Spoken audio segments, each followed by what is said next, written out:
পশ্চিমবাংলার ওয়াকফ প্রপার্টি আপনার উত্তরপ্রদেশের পরই রিচেস্ট, এখানে সবথেকে বেশি। কিন্তু সবথেকে বেশি লুট এখানে ওয়াকফ প্রপার্টি লুট হয়েছে এই তৃণমূলের আমলে। তৃণমূল কংগ্রেস যে সমস্ত নেতাগুলো এই ওয়াকফ সম্পত্তি লুট করে রেখেছে সেটা উদ্ধারের কথা বলছে না কেন? রাজ্যের পশ্চিমবাংলাতে যে সমস্ত ওয়াকফ প্রপার্টি, ভ্যালুয়েবল প্রপার্টি যেগুলো আছে, তৃণমূল কংগ্রেসের সাথে যুক্ত যারা থেকে আছে, যেগুলো লুট করছে, সেগুলো কত বিঘা উদ্ধার করেছে বা কত উদ্ধার করতে পারবে, নির্দিষ্ট একটা টাইম দেওয়া হোক। পশ্চিমবাংলায় এই ধরনের ওয়াকফ সম্পত্তি আছে যেগুলোকে পশ্চিমবাংলা এখন যে সরকার চলছে, অর্থাৎ তৃণমূল সরকারের আমলেই 1 নম্বর খতিয়ানে পাঠিয়ে দেওয়া হচ্ছে। অনেক বিঘা বিঘা কবরস্থান আছে, 1 নম্বর খতিয়ানে পাঠিয়ে দিয়েছে।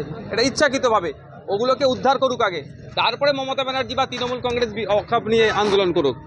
আর সাউথের একটা স্টেট তো অলরেডি এই ওয়াকফ অ্যামেন্ডমেন্ট যেটা আছে সেটাকে অসাংবিধানিক ঘোষণা করেছে তাদের অ্যাসেম্বলি থেকে। আমরাও চাইছি আমাদের পশ্চিমবাংলা থেকে এই ধরনের কিছু আপনার মুভ হোক। মানে পশ্চিমবঙ্গ বিধানসভা অসাংবিধানিক বলে কেন্দ্র যে বিলটা এনেছে তাকে অবশ্যই এটা তো ফান্ডামেন্টাল রাইটসের উপর আঘাত দেওয়া হচ্ছে।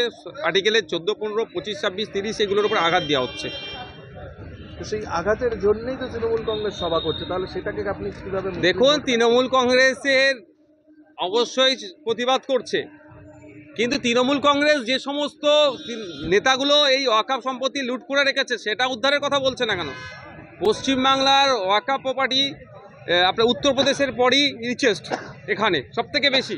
কিন্তু সবথেকে বেশি লুট এখানে ওয়াকফ প্রপার্টি লুট হয়েছে এই তৃণমূলের আমলে। এগুলো উদ্ধারের কথা বলছে না কেন? টিপু সুলতানের পরিবারের কবরস্থান লুট হয়ে যাচ্ছে, সেখানে প্রাসাদ সম বাড়ি বানিয়ে দিচ্ছে। অনেক কবরস্থানের ওপরে বাড়ি বানিয়ে দিচ্ছে যেগুলো ওয়াকফকৃত সম্পত্তি। অনেক আপনার পাকি স্ট্রিট, আপনার পাক সার্কাস, বেনিয়াপুকুর, এই সমস্ত এলাকায় ভ্যালুয়েবল প্রপার্টি আছে ওয়াকফের, সেগুলো শাসক দলের সাথে যারা যুক্ত আছে তারা সেগুলোকে দখল করে প্রমোটিং করছে। এগুলো বন্ধ হবে না। একটা ইস্যু শুধু বিজেপির বিরুদ্ধেরা বলতে পারবে এবং মুসলিম মন পাওয়ার জন্য এই রাস্তাঘাটে এগুলো করছে।